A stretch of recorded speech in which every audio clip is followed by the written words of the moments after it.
Welcome to Israel Now News. I'm Yochanan Elron. And I'm Erin Viner. Our top story, Syria is on the brink of civil war. Syrian President Bashar al-Assad vowed not to back down despite the Arab League's continued pressure to quell the violence in his country.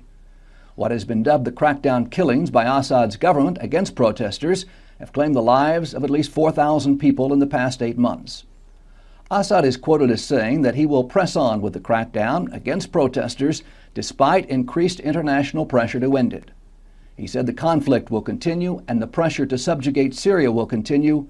However, I assure you that Syria will not bow down and that it will continue to resist the pressure being imposed on it. After dismissing Syria from among its membership, the Arab League attempted to curb the brutality by imposing a deadline on Bashar al-Assad's government. The League insisted that Syria comply with a peace plan which called for a military pullout from residential and heavily populated areas, release of detainees, and the admittance of Arab League observers into Syria. However, the deadline has since passed and the bloodshed still rages in the streets of Damascus. While Syria agreed in theory to the Arab League's deadline and to allow Arab League observers into Syria to oversee the implementation of the League's peace plan, the Syrian government has taken no steps to stop the bloodshed. The League had originally requested 500 observers be allowed into Syria, but after lengthy negotiations with Assad, they agreed on sending just 40 peace observers. One day later, Syrian troops stormed a town in search of regime opponents, and at least 15 people were killed. 2 rocket-propelled grenades were launched at Bashar al-Assad's Ba'ath Party headquarters last week. The buildings were empty, but the message was clear. Syria is headed towards civil war. Many governments in the region fear that if civil war erupts in Syria, it would ignite a sectarian and ethnic conflict that could spread elsewhere in the region. The Syrian Free Army claimed responsibility for the attack. Several thousand Syrians have fled to Turkey. Among them were soldiers who say that they chose to desert their post rather than shoot their own people. These defectors have now created the Syrian Free Army. Heavily armed and backed by Turkey, this army of rebel dissidents has become bolder as of late, attacking military bases and ambushing Syrian armed forces. Turkey has been very outspoken about the bloodshed in Syria. Erin Viner has that story. Turkey, Syria's neighbor to the north, has become one of the most vocal critics of the violence. The two countries once boasted close political and economic ties, but Turkey is boldly chastising Syria for the bloodshed. Ankara is also considering imposing a no-fly zone in an attempt to protect Syrian civilians. While Turkey continues to oppose intervention aimed at regime change, it has not ruled out the possibility of more extensive military action if Syrian security forces continue committing large-scale massacres. The Prime Minister of Turkey commented on the deteriorating relationship with his country in Syria. He said that, unfortunately, the Syrian regime has been reluctant and insincere in carrying out reforms that it has promised. Furthermore, they wanted to quash the opposition through inhumane methods by shedding blood. Egypt has also seen waves of violent clashes, which has left many people dead and wounded. Protesters have once again taken to the streets in Egypt, demanding another regime change. Less than a year ago, Egypt was rocked by waves of protest, lasting 18 days, which resulted in the toppling of Hosni Mubarak's government. Mubarak had been in power for more than 3 decades. The violent clashes left 846 people dead and more than 6,000 injured. Egypt is now bracing for another long and bloody protest. More than 50,000 protesters converged on Tahrir Square last week, demanding that the Security Council, which took control when Mubarak's regime was toppled, be removed. Demonstrators took large pieces of cement from the pavement and hurled them at police, who quickly lost control. More than 750 people have been injured and dozens have been killed in Tahrir Square, and 4 injuries were reported in Alexandria and 12 in the town of Suez. As the violence broke out, the Israeli ambassador to Egypt, Yitzhak Lebanon, returned to Cairo for the first time since he and his family were airlifted back to Israel in September. Lebanon and 80 other diplomats were rescued from Egypt when mobs stormed the Israeli embassy. His visit was said to entail farewell meetings before his retirement. Yaakov Amitai has been named the new Israeli ambassador to Egypt.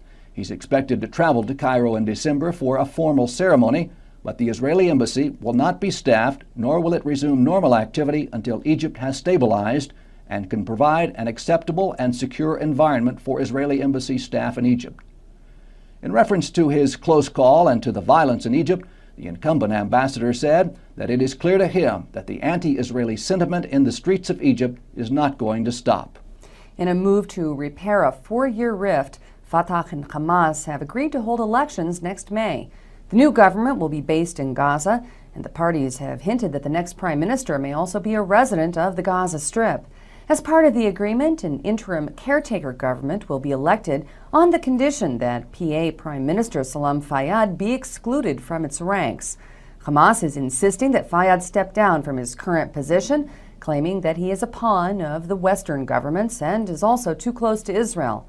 Fayyad is a U.S.-educated economist who is widely respected in the West. Many speculate that his dismissal from Palestinian politics may cost the Palestinian people millions in foreign aid. Palestinian leader Mahmoud Abbas and Khalid Mashal, the political leader of Hamas, are set to meet in Cairo to approve details of that unity government. The meeting is set to take place in late November. Member of the Israeli Knesset, Matan Vilnai, made a statement on IDF radio that Israel may postpone the release of 550 terrorists that were traded for kidnapped Israeli soldier Gilad Shalit. He said that the recent wave of rocket attacks on Israel's south may be caused to delay the second phase of the prisoner exchange. As per the agreement between Israel and Hamas, Israel released 477 terrorists and is set to discharge another 550 terrorists from Israeli jails. However, since Shalit's release on October 18th, Israel's southern region has been under a barrage of rocket fire from Hamas-controlled Gaza. Schools in Beersheba, Ashkelon, Ashdod, and Gan Yavne have remained closed due to the security situation. Several of the terrorists that were released in exchange for Gilad Shalit have already been rearrested for their participation in terrorist activities. Summonses were served on 7 of the terrorists in Kalkilia, Samaria, and Ramallah. One freed prisoner is being hospitalized under IDF supervision after he was injured in an IDF counterterrorism operation. The prisoner was allegedly engaging in terror activity against Israel. A Torah scroll that was saved from the ashes of the Holocaust has been placed in a new synagogue in Itamar in memory of the Fogel family who was murdered there earlier this year. 70 years after its rescue from Nazi-occupied Poland, a partially damaged Torah scroll has been restored by a scribe, deemed kosher, and given to the grieving community of Itamar. Jack Ross, a patron from New York, together with Americans for a Safe Israel, came to Itamar last week to donate the Torah in memory of Udi, Ruth, Yoav, aged 11, Elad, aged 4, and baby Hadass. Hadass was just 3 months old when she and her family were stabbed to death in their home in Itamar in March.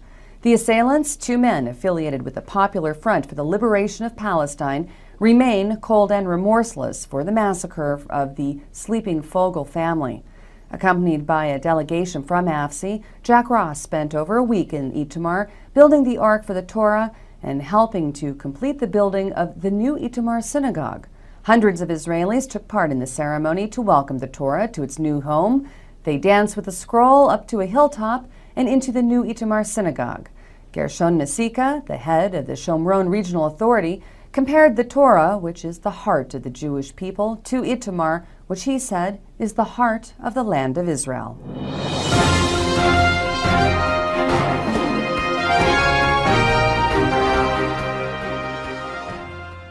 And that concludes the news portion of our show. Stay tuned for Ask the Source with Josh Reinstein.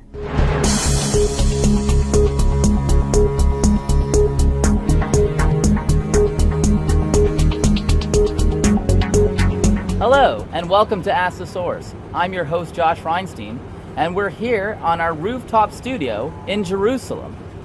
Our guest today is Itamar Marcus from Palestinian Media Watch. Itamar, thank you for coming on the show. It's a pleasure to be with you, Josh. Itamar, tell our viewers, what is Palestinian Media Watch? Palestinian Media Watch was founded 14 years ago with the goal to find out if the Palestinian Authority is preparing its people for peace. We knew what they were saying in English to the media, we knew what they were saying to negotiators. We wanted to know what was being said in Arabic amongst themselves, and in particular, we wanted to know what they were saying to their children. Because we believe that what is said to children is most important, and that is the key to having peace in the Middle East. And what did you find? What were they saying to their children? Tragically, what we found is that through the formal education of school books, through children's programming, through culture, through sporting events in which children are involved, the Palestinian Authority is doing everything in its power to undermine peace. Sporting events are named after terrorists, summer camps are named after terrorists, and not just terrorists. So for example, you've got Dalal Mughrabi, who was involved in a bus hijacking in which 37 civilians were killed, 37 Israelis and 1 American were killed. And the Palestinian Authority has named soccer tournaments after her. They've named 2 summer camps after her. They have 2 schools named after her. She is turned into a Palestinian hero and a role model for children because she killed 37 Israeli civilians. And what's more, this is not being done by fringe. This is being done by the leadership of the Palestinian Authority. Mahmoud Abbas himself, for example, sponsored a computer center and funded a computer center named after Dalal Mughrabi, and Salam Fayyad participated this past summer in a summer camp activities named after Dalal Mughrabi. The problem in the Palestinian Authority is not just the media, it's not just the culture, it's the leadership that is directing the culture, that's directing the education, that's directing the media. Well, I'm familiar with the work of Palestinian Media Watch, and I get the weekly updates on it. One of the things that is surprising to me is who's actually footing the bill. Who's paying for this education program in the Palestinian Authority? All of the culture, education, sporting events that happen in the Palestinian Authority would not be happening without the funding of the European countries and the funding of the United States.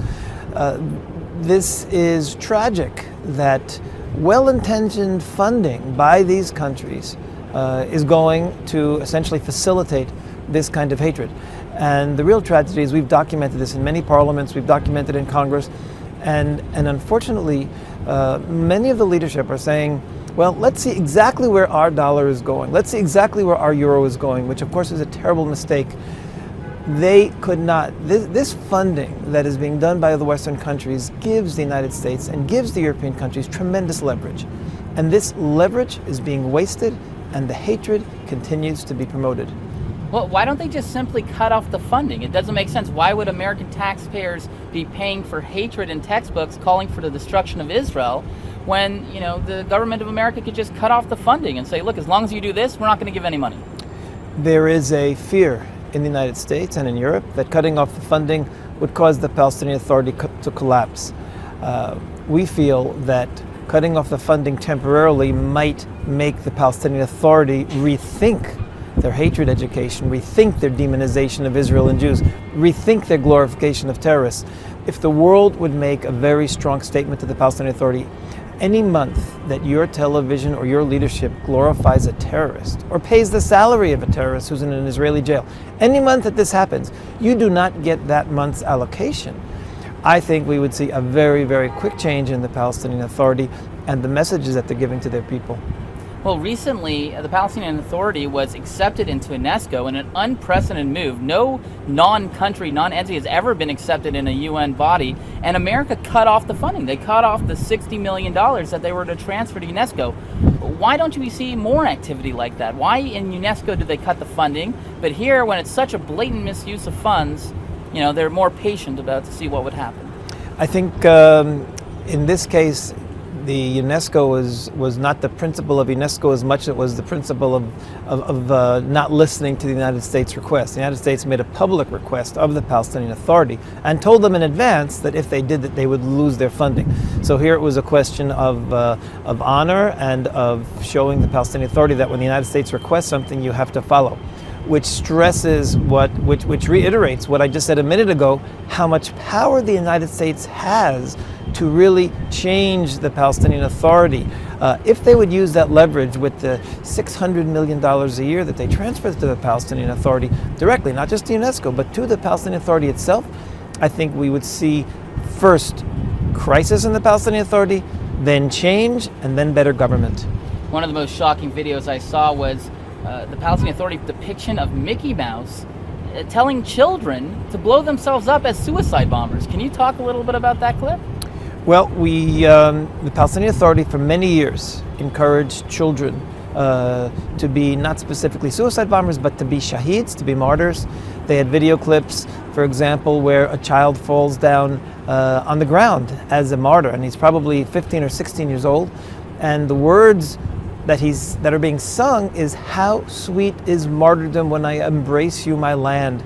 This clip ran hundreds of times on Palestinian TV. So Palestinian Authority television encouraged children to be martyrs, and children would write letters, literally farewell letters, before they went out to violent activities, hoping to be martyrs because they had been brainwashed through this activity by the Palestinian Authority. The Hamas took it a step further, and they actually got Mickey Mouse involved, and they created this Mickey Mouse-like image, put an adult in the costume, and he was giving out tremendous hate messages against Jews, against Israel, promoting violence. So the messages for a long period were identical in the Palestinian Authority and in the Hamas. Hamas used different means, and that Mickey Mouse was one of those means. Well, it's scary to see such a culture of death when we celebrate in the Judeo-Christian ethic the culture of life. Just one quick last statement. We have millions of Christians who are watching today. What message do you have for our viewers? I think it's critical to understand that there will never be peace in the Middle East just through political negotiations. If the Palestinian Authority does not immediately change directions in terms of its messaging, if they do not accept Israel's right to exist and tell their people that Israel has a right to exist, if they do not stop demonizing Jews and Israelis as this evil force in the world, which they do until today, we will never have peace in the Middle East. What we need is peace, education, and an education peace process before we can even start a political peace process. If we were to see years or even 6 months of peace promotion in the Palestinian Authority, we would know that they were ripe to start political negotiations. If you want more information about Palestinian Watch and see all of the videos that have been discussed and much more, visit our website, www.palwatch.org. You can also join our email list that you can get this material as it's translated, as it's subtitled, directly to your computer. And of course, we'll flash that website. Thank you, Itamar Marcus, for being on Ask the Source. I'm your host, Josh Reinstein. Now back to the studio.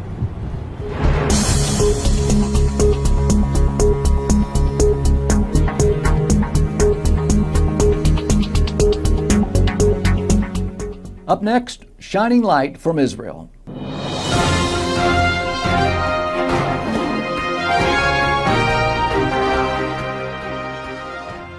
What makes the miracles of Jesus even more miraculous? Standing where they happened, in Israel. Come visit Capernaum, where Jesus restored a paralytic's helpless legs. Sail the Sea of Galilee, where Jesus walked on the water. Stroll through the Garden of Gethsemane, where Jesus healed a servant's ear. To learn more about standing where it all happened, in Israel, visit www.goisrael.com. Come visit Israel.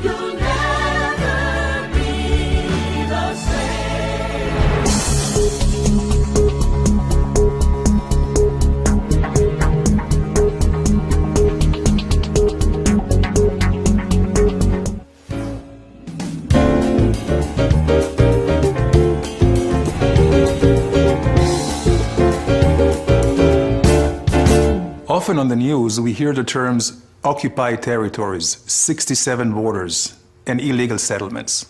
And the story we usually hear sounds very simple. During the Six-Day War, Israel captured the West Bank from the Palestinians, refused the United Nations' demand to retreat, and illegally built settlements. But is that really the case? Let's try to understand the situation a little bit better. We'll start with a simple but extremely important question. From whom did Israel capture the West Bank? From the Palestinians? No. In 1967, there was no Arab nation or state by the name of Palestine. Security Council Resolution 242 did not demand a unilateral Israeli withdrawal. Rather, the United Nations called for negotiating a solution which would leave Israel with secure and recognized boundaries. In effect, defensible borders. But wait a second. What was Jordan doing in the West Bank in the first place? What was its legal justification? Well, Jordan had it had no legal justification. Jordan simply occupied it during its previous attempt to destroy the newly established State of Israel in 1948, changing the commonly accepted name Judea and Samaria to the West Bank. But that did not really convince anybody. And almost no one recognized the legality of Jordan's occupation, not even any of the other Arab states. So, if Jordan had no legal claim to the land, and a Palestine did not exist, whose territory is it? Let's go a little further back in time. Don't worry, not to the days of the Bible, only about 100 years. Until 1917, the Ottoman Empire occupied the whole region. After losing in World War I, the Ottomans relinquished their 500-year control to the Allied forces, which decided to divide the old empire into countries. Britain's foreign minister, Lord Balfour, recognized the Jewish people's historical right to their homeland. A small area, equivalent to about 0.5% of the Middle East, was designated for this purpose. Britain received a mandate from the League of Nations to promote the establishment of a Jewish homeland. But wait a second, do you realize what happened? The Jewish homeland originally included not only the West Bank, but also the East Bank of the Jordan River. I guess you cannot say the Jewish people have not accepted some painful compromises already. Anyway, the League of Nations recognition of a Jewish homeland, which includes the West Bank, was reaffirmed by the United Nations after the Second World War. With the British mandate ending, United Nations General Assembly Resolution 181 recommended the establishment of two states, one Jewish and one Arab. The Jews accepted it and went on to create the State of Israel, while the Arabs refused the compromise and launched a war to destroy the newly established Jewish state. Resolution 181, a non-binding recommendation in the first place, remained with no legal standing. At the end of the war, a ceasefire line was formed, where the Israeli and Arab forces stopped fighting. At the insistence of the Arab leaders, this line was defined as having no political significance. So, although this line is commonly referred to as the 1967 border, it is not from 1967, and it was never an international border. This is why a more exact legal definition for the West Bank, according to international law, is really the same as in so many other areas where there are or were territorial disputes, but which are not defined as occupied. For example, Zubarah, the Tams Islands, the Western Sahara, amongst many others. They're not considered occupied territories, but rather disputed territories. So, let's return for a moment to our illustration and examine the complete chain of events. Israel's presence in the West Bank is the result of a war of self-defense. The West Bank should not be considered occupied because there was no previous legal sovereign in the area, and therefore the real definition should be disputed territory. The 1947 partition plan has no current legal standing, while Israel's claim to the land was clearly recognized by the international community during the 20th century. That is why the presence and construction of Israeli settlements in the West Bank should not be considered illegal. These are not just my own opinions. They are based on conclusions made by world-renowned jurists like Professor Eugene Rastow, Justice Arthur Goldberg, and Stephen Schwebel, who headed the International Court of Justice. So what's the solution for the dispute over the West Bank? Unfortunately, there is no magic solution. But the only way a solution will ever be reached is if we base our negotiations on legal and historical facts. So please, let's stop using the terms occupied territories and 67 borders. They're simply not politically correct.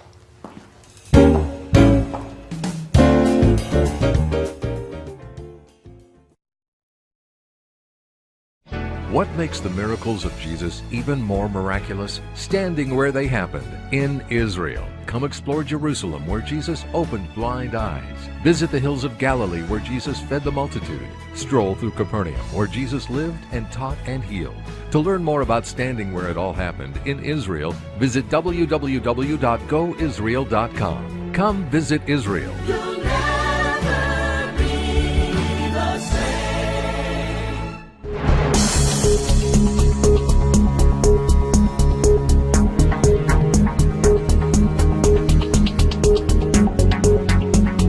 Now stay tuned for Torah Truth from Zion.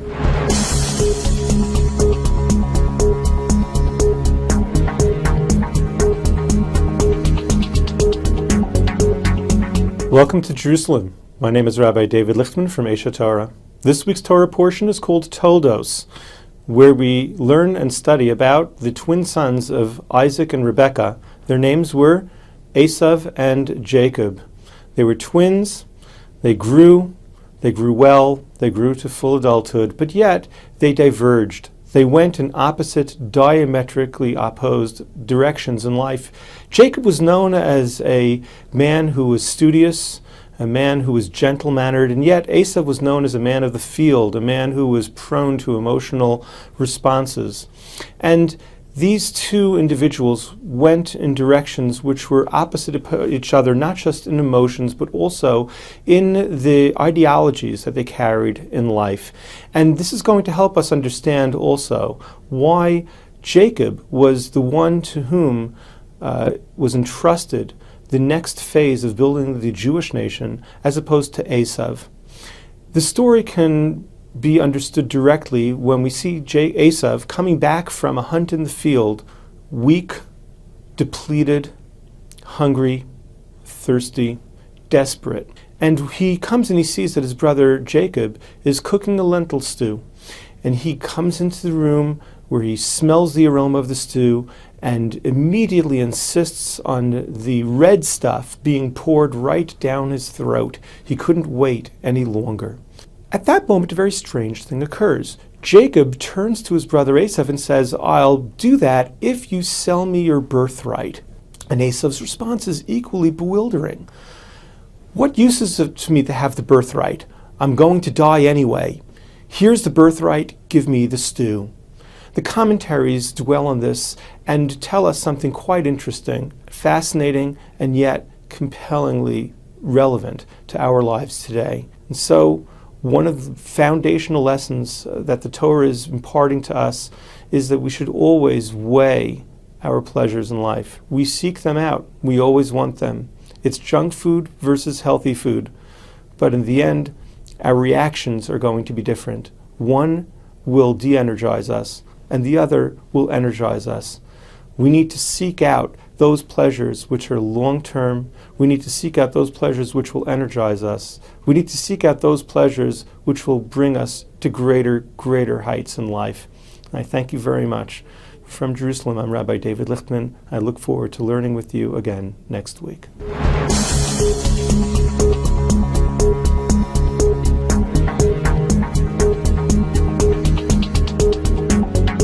That's all for this week's edition of Israel Now News. We hope you have a very warm, safe, and happy holiday season. I'm Yochanan El-Rom. And I'm Erin Viner. We hope you join us again next week for all of your Israel updates.